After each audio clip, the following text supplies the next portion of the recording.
here, I don't know, probably for the past 10 years. And so this stage is like really familiar to me, but it's different. When I'm playing shows, I've got like a band or a guitar in front of me, and it's a lot easier to be up here when you have all of these things that are going to be entertaining people, and you're not the one who's responsible for making everyone laugh. So thank you for bearing with me. Yeah, and I was thinking about it the other week. I was at a karaoke with a couple friends, and it was a really good time. And I don't know if you guys have ever seen Sean do the song Space Oddity, but let me tell you, he does Bowie the way it was meant to be done. Full of magic and whimsy, and without a hint of anything that someone would call irony. So if you get a chance to do that, definitely check it out. But yeah, I started coming to Comedy Night maybe 3 or 4 months ago, and it's really good. I mean, I would definitely recommend it to anybody who's looking for, a free time where you can laugh a lot. So, but I sat there thinking, like, I can do this. I can make this happen. And I was sitting at karaoke, and I was like, my brain was like, hey, don't be scared of being on stage. It's just like when you're standing up doing karaoke. And I was like, brain, go home. You're drunk. When I'm on stage, it's not like I'm going to be able to look up at a monitor and, the line will go by. I tried to buy a donut the other day, and the guy offered me a receipt. It's just not like that. You have to create your own things. You can't just say the things that other people have said and are funny. But yeah, so, watching comics and seeing people do their routine, you see kind of people honing their jokes and doing it week after week. And that's really cool, because you can see, like, oh, I see where they saw that maybe this part of a line didn't get laughs, and they built on it. And I'm sitting there in the seat where you guys are, and I'm thinking to myself, I can do that. Like, I think I can make jokes about being broke or, not being able to have sex because you don't have a job. And, I do things like smoke weed. I can joke about that. Like, I really enjoy craft IPAs. People can think that's funny. That's cool. It's like, I can make, like, some people are good with references. Some people do things like that. And I'm like, hey, I've seen RoboCop. I can make jokes about this stuff. Anybody can do that. But yeah, it's cool, and like a lot of it also has to do with personal experiences. There's people who are, different things, and I'm kind of different. There are people up here who talk about what it's like to, be a nerd and how hard that is to try to find people interested in sleeping with you. And it's like, I know what that's like. I play Magic the Gathering. It's cool. I can tell jokes about that kind of stuff. I've been black before. I can make those kind of jokes too. It's all good. Being up here, let me tell you, it is just as terrifying as I thought, and so I'm going to try to keep going and hopefully not pass out. I guess one of the ways I kind of calmed down about it was like, hey, you've been playing like shows since like 1995. Like, whoa. Yeah, it's a long time. I'm pretty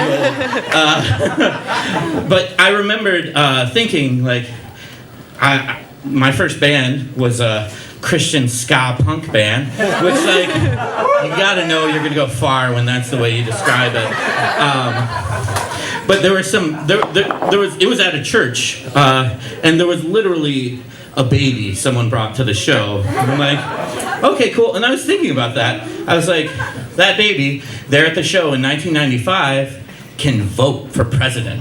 Like, that baby can go to the store and buy cigarettes. That baby can fight in a war. That baby can die for its country.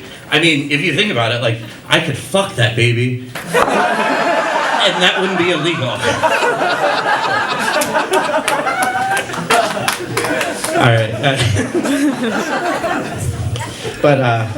So I do play music now still. I just got back from tour, and let me tell you, my hands, mouth, and throat are sore as fuck. Okay, that didn't quite come out the way I was expecting it. I was practicing that one at home in the bathroom mirror, and it definitely was not as sexual as it seemed. All right, that's a little bit of a lie. I don't have any mirrors in my house. And again, I'm probably stretching the truth a little bit. I don't have a house so much as I live in the back of my car. And if you know me, you probably know I don't actually have a car. And I actually just spend most of my time sleeping on friends' couches. Well, not so much friends as neighbors who won't call the cops when I'm passed out on their porch, but you know, it's about the same thing. But yeah, I guess the next thing I want to talk about is like a little bit as that joke was hinting at. I identify as queer when it comes to sexuality, and that's kind of scary. Like, not in the typical like, oh, I'm worried about violence happening to me.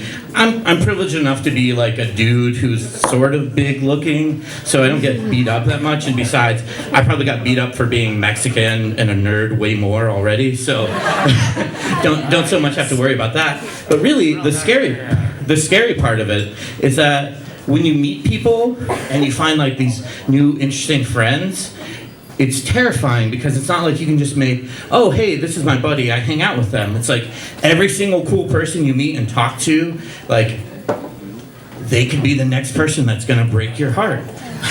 They could end up the reason you write another stupid, sad, emo love song. But yeah, speaking of which, my partner and I just split up recently, and that's not a joke.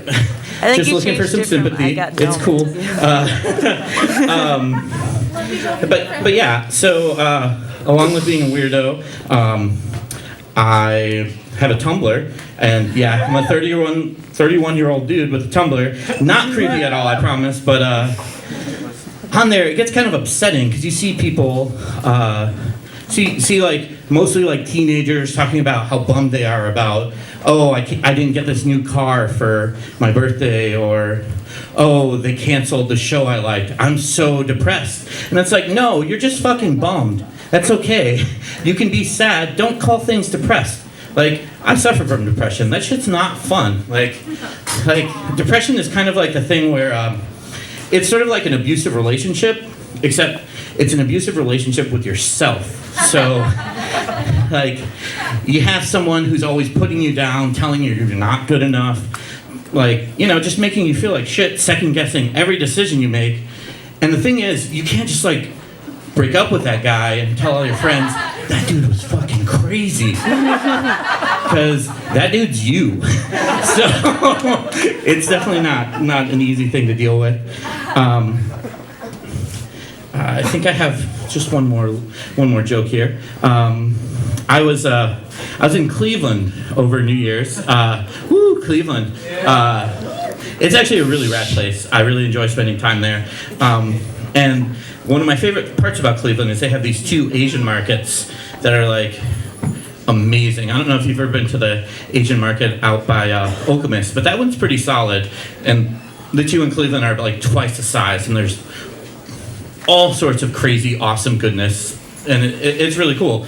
I went there, and they are always giving out free things. Like, usually it's like some weird fruit I've never had before, and it's, you know, you taste it, and you're like, wow, this is a flavor I didn't know existed. But they were giving out fortune cookies, and I was like, that's a little lame, fortune cookies? And I was like, well, maybe they're special fortune cookies. And so my friends and I all got one. And then I read mine, and yeah, fuck these guys. Literally, I'm reading this to you. I'm not making this up.